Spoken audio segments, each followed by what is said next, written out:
दर्द हो रहा था इनके। ये सब देख रहे हैं, ये सारे विधायक इरफान सोलंकी के। आज इरफान सोलंकी ने आग लगवाई है मेरे प्लाट में। अभी आग लग गई मेरे घर में, आप लोग सब लोग देख ही रहे हैं। हम लोग शादी में गए थे, आग लग गई। ये अक्सर कई बार हो चुका है, कई बार ये लोग गिरवा चुके हैं। कई बार कौन लोग गिरवा चुके हैं? रिजवान सोलंकी, इरफान सोलंकी के भाई रिजवान सोलंकी। कहाँ पर आग लगी? ये 181 डी डिफेंस कॉलोनी जाज मकानपुर। ये दिखाई देखिए ना, क्या है, हम लोग यहीं तो खड़े हैं। मकान है या खाली प्लाट? खाली प्लाट नहीं, मकान बना था, 3-4 बार गिरा चुके हैं ये लोग।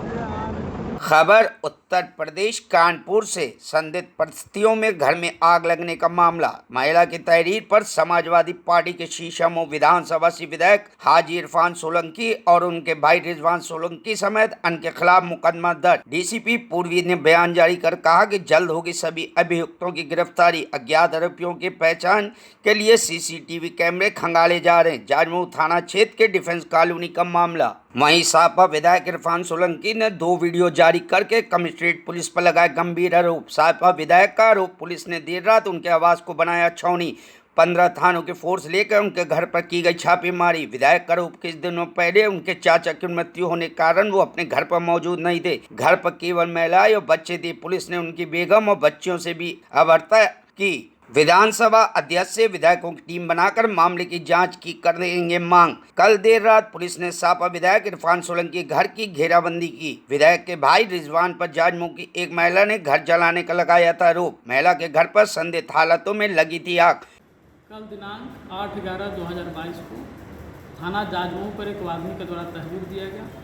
तहरीर में इनके द्वारा बताया गया कि रिजवान सोलंकी और इरफान सोलंकी इनको लगातार हर तरीके से प्रताड़ित करते चले आ रहे हैं और इनके घर पे ज़बरदस्ती कब्जा करना चाहते हैं और इनके पूरे परिवार को जान से मारने की इनके द्वारा लगातार धमकी दी जाती रही है।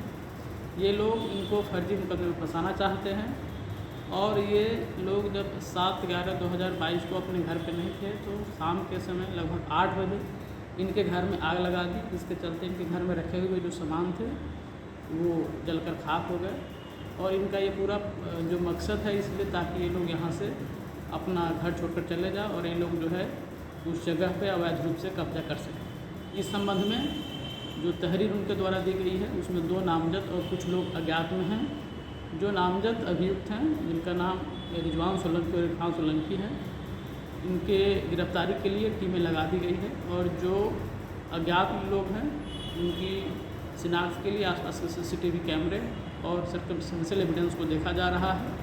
उनके ऊपर भी जो हम पहचान करके उनकी भी गिरफ्तारी करेंगे और इस पूरे प्रकरण में थाना जाजमऊ के 436 एवं अन्य सुसंगत धारा में मुकदमा पंजीकृत कर लिया गया है और इसमें अग्रिम विधिक कार्रवाई सुनिश्चित कराई जा रही है। कि बीती रात 3 बजे मेरे घर में कम से कम 10-15 थानों की पुलिस आई, जिसने मेरे घर को छावनी बना दिया।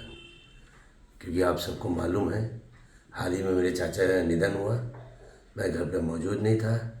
मेरे परिवार के साथ, मेरी धर्मपत्नी के साथ, मेरे बच्चों के साथ पुलिस ने बहुत बदतमीज़ी करी और जिसका कोई सबूत नहीं, कोई मतलब मेरा कोई कसूर नहीं। मुझे पता भी नहीं क्या हुआ क्या नहीं हुआ। अभी बराबर मैं 2 दिन पुलिस कमिश्नर ऑफ कानपुर से मिला। कल की भी बात है जब सिखों का एक धार्मिक कार्यक्रम था मोती झील में, मेरी वहाँ भी मुलाकात हुई। मैंने खुद स्वयं कमिश्नर साहब से टाइम भी मांगा कि मैं मिलूं और आपको एक ज्ञापन भी देना हूँ। मैंने कहा भी उनसे कि आप इसकी जांच करवा लीजिएगा और वहीं पे डीएम महोदय भी मौजूद थे, कानपुर के डिस्ट्रिक्ट मजिस्ट्रेट साहब। उनसे भी मैंने कहा कि मुझे आपसे मिलना है और आपसे बात करनी है। मेरा अल्लाह जानता, मैं तीनों बच्चों कसम खाने को तैयार हूँ।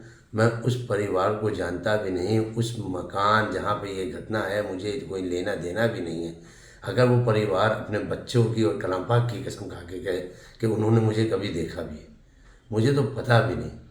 मैं सतीश महाना जी विधानसभा अध्यक्ष जी से भी कहूँगा कि एक विधायकों की एक आप मीटिंग बुलाइए, एक कमेटी बनाइए, माफ़ करिए, एक कमेटी बनाइए जिसमें विधायक आके जांच करें कि ये जो घटना वो औरत बता रही है उसमें सच्चाई क्या है।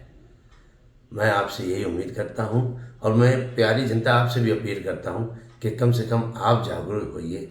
आप देखिए कि कैसे पुलिस तानाशाही कर रही है। रात में 3 बजे मेरे घर में घुस के उन्होंने मेरे बच्चे और मेरे बेगम के साथ उन्होंने बदतमीजी की। मेरे पूरे घर के पूरे हमारी डिफेंस कॉलोनी को छावनी बना दी, पूरे तबाही मचा दी मेरे भाइयों और महाराज जी मेरी आपसे पर्सनल रिक्वेस्ट है, इसमें आप इंटरफेयर करिए, विधायकों की कमेटी बनाइए और कम से कम मैं आपकी विधानसभा का एक विधायक हूँ, हमारी गरिमा बचाइए, हमारी इज्जत बचाइए कि ऐसे ही अगर कोई महिला इल्ज़ाम लगा देगी, कम से कम उसकी जांच होनी चाहिए, उसकी लिखापढ़ी होनी चाहिए, सबूत देना चाहिए उसको कि अगर किसी ने इल्ज़ाम लगा दिया तो उसके एवज में आप मेरा घर को खोद देंगे, मेरे घर को छावनी बना देंगे। मेरी जवान सियानी बेटी है, मेरे बेटे हैं, मेरी एक छोटी सी बेटी 9 साल की है, उसके साथ बदतमीजी करी पुलिस ने, मेरी बेगम के साथ बदतमीजी करी। आपको ना यकीन हो तो आप,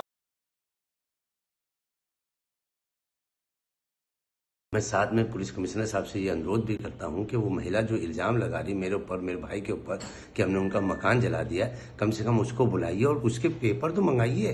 किसी के भी मकान को अपना कह रही है, अगर पेपर उसके हैं तो फिर न्याय में जाए, अदालत में जाए, अदालत में जाके बताए भाई ना मुझे मालूम ना मेरे छोटे भाई को मालूम, इल्ज़ाम लगा दिया, उसने एक तहरीर दे दी और पुलिस ने उसकी तहरीर में मेरे घर को खोद दिया। पुलिस कमिश्नर साहब अब बहुत सीनियर पुलिस अधिकारी हैं, कानपुर में सबसे सीनियर आप हैं, मैं महाना जी से भी यही गुजारिश करूंगा कि इसकी एक कमेटी बनाइए और दूध का दूध पानी का पानी होना चाहिए। ये मेरी छवि को, मेरे वालिद की छवि को बदनाम करने की कोशिश कर रही है। बार बार ये महिला थाने जाती है, कुछ ऐसे पत्रकार हैं जो इसकी झूठी बातों को अपने चैनलों में दिखा के उसमें वाहवाही लूटना चाहते हैं। मैं पत्रकार बंधु से भी हाथ जोड़ के निवेदन करता हूँ कि यदि उसका मकान है तो उससे कहिए पेपर दिखाए, और आप सभी माशाल्लाह अपने चैनलों में दिखाइए। यदि मकान उसका है तो पेपर लाती क्यों नहीं है? मैं भी तो कह रहा हूं कि मकान उसका है तो ले ले भैया, पेपर लाए, अदालत में दिखा दे, जज साहब को दिखा दे, अपने सीपी साहब या डीएम साहब को दिखा दे। मेरी आप सब से हाथ जोड़ के अपील है कि इस मामले से जल्द न्याय दिलाने की कोशिश है। धन्यवाद। Bureau report, news hub Bharat.